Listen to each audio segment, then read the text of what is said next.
Okay, let me just get this squared away. Right.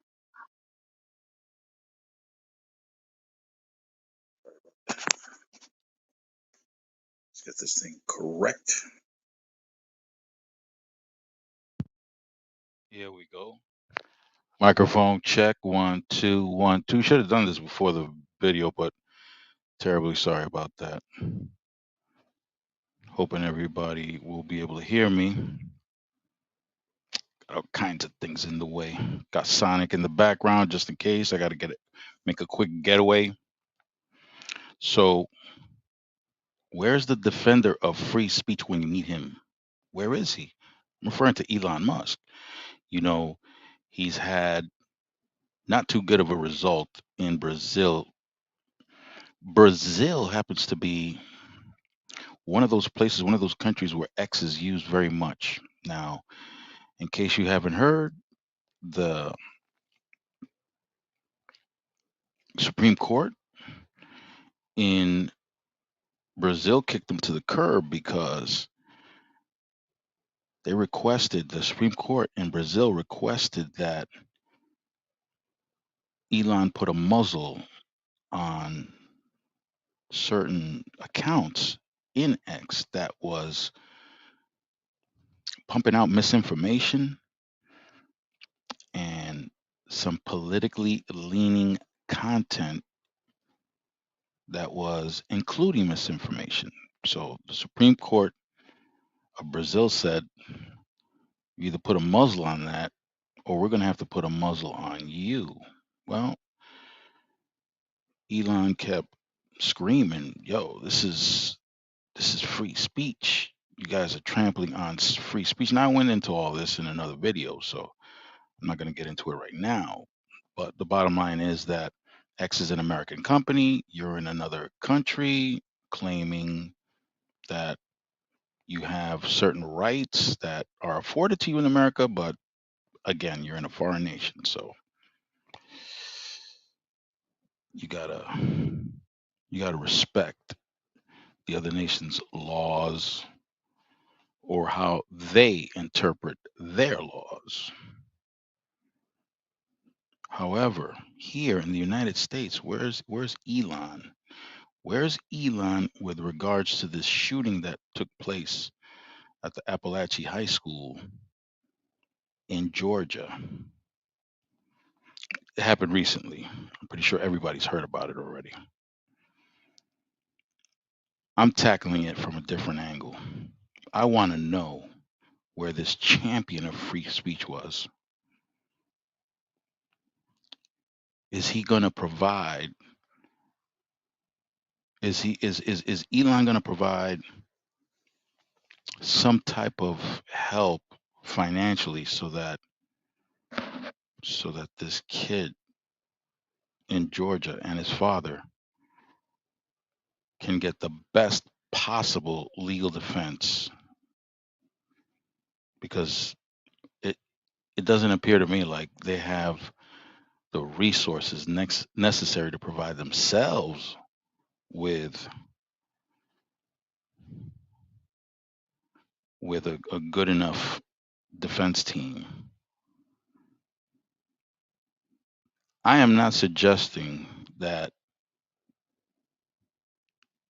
there's that the child is innocent at all. I'm more concerned with how everybody's interpreting what's going on with the father. In case you didn't know, he was charged with second degree murder.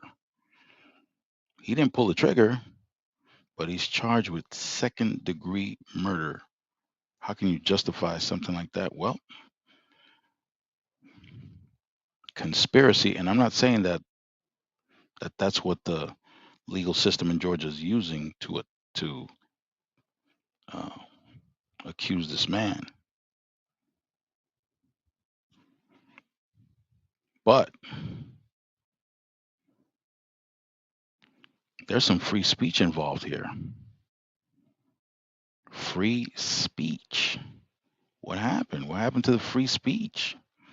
I thought I thought anybody can say, well, I didn't think that, but there are plenty of people that do that think that they can say whatever they want to whoever they want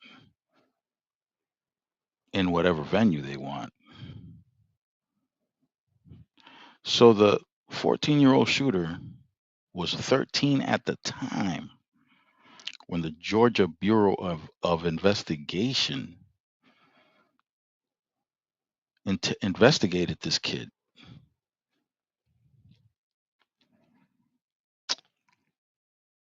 So,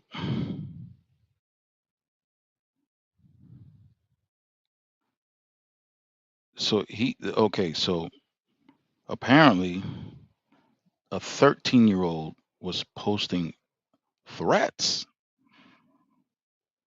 posting threats online. Not sure because it doesn't specify if it was through a social media account, what social media account it was, but the 13-year-old was posting threats. You got kids? Do you have any kids around the age of 13? Do you have any family members that have kids around the age of 13? Maybe friends that have kids around the age of 13? Somebody? Do you know anybody with kids around the age 13? How many of those families that you know that have kids at age 13, how many of them do you know had a federal agency come knock on their, even a state agency come knock on their door, on the families of these 13-year-olds, come knock on their door to investigate them for threats? I certainly don't know any. But hey, it's free speech. That 13-year-old was expressing his right to his right to express himself. Free speech, right?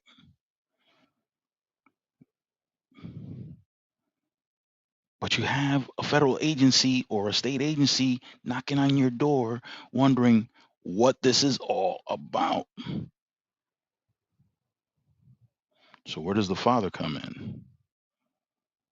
The father obviously knows because they're at his house investigating his son.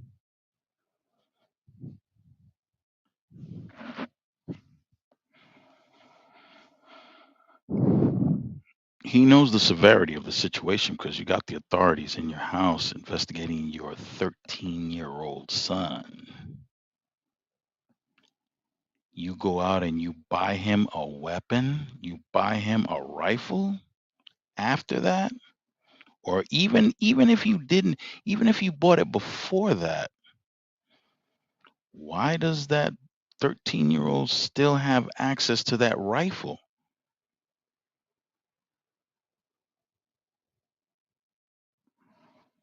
So daddy got himself jammed up. Does he deserve it? In my opinion, he does. What are you doing giving your son Second Amendment rights? Second Amendment rights?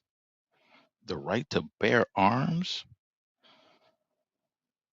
You know, the Second Amendment is not that cut and dry. You can talk to some legal experts and discover that the Second Amendment is not as cut and dry as people like to claim that it is. It isn't. So you're going to give someone who law enforcers were so concerned about the type of things that he was freely expressing, things that 13-year-old was freely expressing. You're gonna hand him a weapon. You're gonna hand him a rifle, or maybe you already did, and you're not taking it away when the authorities come knocking on your door. Freedom of speech, right? That's freedom of speech. Is that what that is? Hmm. Okay. Well, 1 year later, that same 13-year-old is now 14,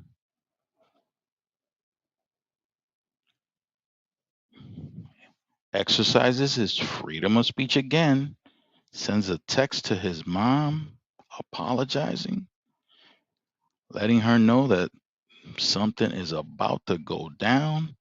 She called the authorities and everything, but guess what? He accomplished his goal. Those were not empty threats, but he was free to express himself.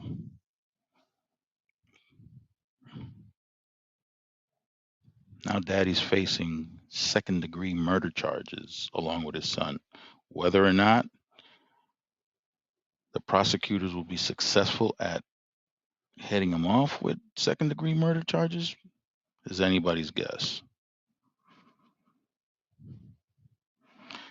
This is a state court, not a federal court. Remember, when the feds come for you, they have the 98% conviction rate, not the state. In any event, what do you guys think? Do you think that his father should have gotten hit off with second degree murder? Should he have gotten hit with something lighter? What do you guys think? I'm curious. I'm curious to know what you guys feel about that.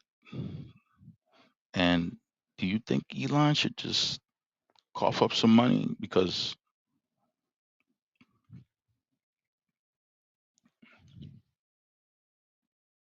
he expressed himself freely?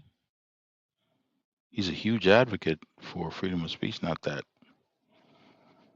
that should count for the actual actions of that kid. But hey, I'm curious.